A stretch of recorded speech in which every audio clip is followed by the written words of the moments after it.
வணக்கம் மக்களே, நமக்கு இன்னைக்கு ஜாப் வேகன்சிஸ் எங்கேருந்து வந்திருக்குன்னு பார்த்தீங்கன்னா என்எல்சி இந்தியா லிமிடெட், அதாவது நெய்வேலி லிக்னைட் கார்பரேஷன் அப்படின்னு சொல்லுவாங்க.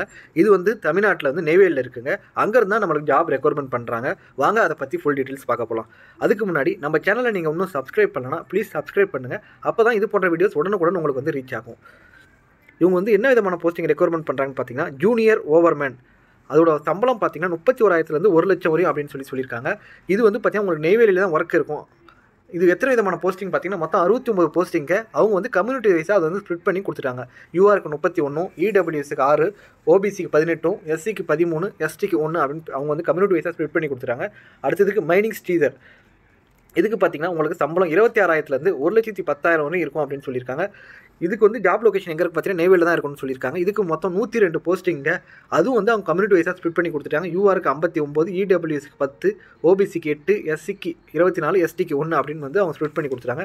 இதோட எஜுகேஷன் குவாலிஃபிகேஷன் பார்த்தீங்கன்னா ஜூனியர் ஓவர்மேனுக்கு diploma in mining or mining engineering படிச்சிருக்கணும் அப்படின்னு சொல்லியிருக்காங்க. அடுத்தது மைனிங் ஃபர்தருக்கு பார்த்தீங்கன்னா diploma or degree in any subject அப்படின்னு சொல்லியிருக்காங்க. அது மட்டும் இல்லாமல் மைனிங் ஃபர்தர் certificate of competency issued by DGMS and valid first aid certificate இருக்கணும் அப்படின்னு சொல்லியிருக்காங்க. இதெல்லாம் வந்து ஜென்ரல் இன்ஸ்ட்ரக்ஷன் தாங்க கொடுத்துருக்காங்க. ஏஜ் லிமிட் பார்த்தீங்கன்னா S1 கிரேடுக்கு 30 வயசும், அதாவது யூஆர் கேண்டிடேட்டுக்கு 30 வயசும், ஓபிசி கேண்டிடேட்டுக்கு 33 வயசும், எஸ்சிக்கு 35 வயசும், எஸ்டிக்கு 35 வயசு அப்படின்னு சொல்லியிருக்காங்க. ஏஜ் லிமிட் பார்த்தீங்கன்னா S1 கிரேடுக்கும் SD1 கிரேடுக்கும் ரெண்டுக்குமே ஒன்று தாங்க. ஸோ ஜஸ்ட் நீங்கள் செக் பண்ணிங்க. இதோட சம்பளம் அப்படின்னு பார்த்தீங்கன்னா இதுதாங்க ஹைலைட்டு. இது போல் வந்து ஜாப் வேகன்சிஸ் ரொம்ப வெரி ரேராக தான் என்எல்சிலாம் விடுவாங்க. இப்போ வந்து அவங்க விட்ருக்காங்க. இது வந்து ரொம்ப பெரிய விஷயங்க. S1 கிரேடுக்கு அவங்க எவ்வளோ சம்பளம் தராங்கன்னு பார்த்தீங்கன்னா 31,000 1 லட்சம் வரையும் சொல்லியிருந்தீங்க இல்லைங்களா. அது வந்து தோராயமாக ஒரு வருஷத்துக்கு எல்லா அலவன்ஸும் சேர்த்து 8.5 லட்ச ரூபா உங்களுக்கு வந்து பர் இயருக்கு அப்படின்ற மாதிரி இருக்கும் அப்படின்ற மாதிரி சொல்லியிருக்காங்க. SD1 கிரேடுக்கு 26,000 1 லட்சத்து 10,000 சொல்லியிருந்தீங்களா, அவங்களுக்கு வந்து 7.25 லட்சம் வரையும் வந்து அவங்களுக்கு வருஷத்துக்கு சம்பளம் இருக்கும் அப்படின்ற மாதிரி வந்து சொல்லியிருக்காங்க. பிளேஸ் ஆஃப் போஸ்டிங் பார்த்தீங்கன்னா நீங்கள் ஒன் செலக்ட் ஆகிட்டிங்கன்னா உங்களுக்கு வந்து நெய்வேலியில் தாங்க இனிஷியலாக வந்து உங்களுக்கு ஒர்க் இருக்கும். ரிசர்வேஷன் அண்ட் ரிலாக்ஸேஷன் அப்படின்னு பார்த்தீங்கன்னா SC ST நண்பர்களுக்கு 5 வருஷமும், ஓபிசி நண்பர்களுக்கு 3 வருஷமும் ஏஜ் ரிலாக்ஸேஷன் இருக்குங்க. இது எப்படி செலெக்ஷன், மெத்தட் ஆஃப் செலெக்ஷன் அப்படின்னு பார்த்தீங்கன்னா உங்களுக்கு ரிட்டன் எக்ஸாம் இருக்குங்க. Written exam 100 மார்க்குங்க. பார்ட் 1, அதாவது 2 பார்ட்டாக இது வந்து இவங்க வந்து கன்சிடர் பண்ணுறாங்க. பார்ட் 1க்கு 30 கொஸ்டினுங்க. இதில் பார்த்தீங்கன்னா general aptitude, comprising of quantitative aptitude, reasoning and general awareness at diploma level, இது எல்லாமே டிப்ளமோ லெவலில் தான் இருக்கும் அப்படின்னு சொல்லிட்டாங்க. பார்ட் 2 பார்த்தீங்கன்னா மொத்தம் 70 கொஸ்டின் இருக்குங்க. இது வந்து பார்த்தீங்கன்னா ஃபுல்லாக வந்து உங்களுக்கு சப்ஜெக்ட் நாலேஜ் அதில் இருந்து தான் உங்களுக்கு வந்து கேட்டிருப்பாங்க. ஸோ இது வந்து உங்களுக்கு அப்ஜெக்டிவ் டைப்ஸ் தான். ABCD 4 ஆப்ஷனில் இருக்குங்களா, அதை டிக் பண்ணுற மாதிரி தான். ஸோ நீங்கள் வந்து ஒரி பண்ணவே தேவையில்லை. இது வந்து நெகட்டிவ் மார்க் எதுவும் இல்லைன்ற மாதிரி அவங்க சொல்லிட்டாங்க. டைமிங் பார்த்தீங்கன்னா உங்களுக்கு கிட்டத்தட்ட 2 மணி நேரம் உங்களுக்கு டைமிங் இருக்குங்க. ஸோ நீங்கள் நிதானமாக வந்து ஒவ்வொரு கொஸ்டின் நல்லா படிச்சுட்டு ரிலாக்ஸாக நீங்கள் வந்து எழுதுகிற மாதிரி தான் வந்து ஒரு 2 மணி நேரம் உங்களுக்கு டைம் தராங்க. இதோட மினிமம் குவாலிஃபைங் மார்க் அப்படின்னு பார்த்தீங்கன்னா UR EWS நண்பர்களுக்குலாம் 50 மதிப்பெண்கள் வந்து குவாலிஃபைங் மார்க்காகவும், SC ST OBC நண்பர்களுக்கு 40% நீங்கள் எடுத்தால் பாஸ் அப்படின்ற மாதிரி அவங்க வந்து சொல்லியிருக்காங்க. ஃபைனல் செலெக்ஷன் வந்து பார்த்தீங்கன்னா full and full merit list தாங்க. இதில் வந்து எந்த இதுவும் கிடையாது. உங்களுக்கு full and full merit based list தான் வந்து சொல்லியிருக்காங்க. ஸோ நீங்கள் வந்து தாராளமாக அப்ளை பண்ணலாம். என்எல்சிலேருந்து இதுக்கப்புறம் இந்த மாதிரி ஜாப் ஆப்பர்ச்சுனிட்டிஸ் வருமானு கேட்டிங்கன்னா அது நம்ம கன்ஃபார்மாக சொல்ல முடியாது. வெரி ரேர் கேசஸில் தான் வரும். அடுத்தது எல்லாம் முடிஞ்சுன்னா உங்களுக்கு வந்து மெடிக்கல் ஃபிட்னஸ் இருக்கணும் அப்படின்ற மாதிரி சொல்லியிருக்காங்க.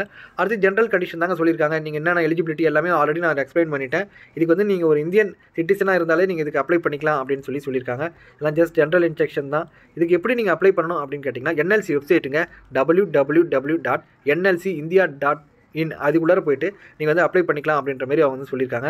இது அப்ளிகேஷன் ஃபீஸ் அப்படின்னு பார்த்தீங்கன்னா ஜூனியர் ஓவர்மேன் ட்ரெயினருக்கு UR EWS OBC கேண்டிடேட்டாக இருந்தீங்கன்னா உங்களுக்கு டோட்டல் ஃபீஸ் பார்த்தீங்கன்னா 595, SC ST எக்ஸ் சர்வீஸ்மேன் கேண்டிடேட்டுக்கு 295 அப்ளிகேஷன் ஃபீஸும், மைனிங் சர்தருக்கு வந்து பார்த்தீங்கன்னா UR EWS OBC கேண்டிடேட்டாக இருந்தீங்கன்னா 486 அப்ளிகேஷன் ஃபீஸ் ஆகும்.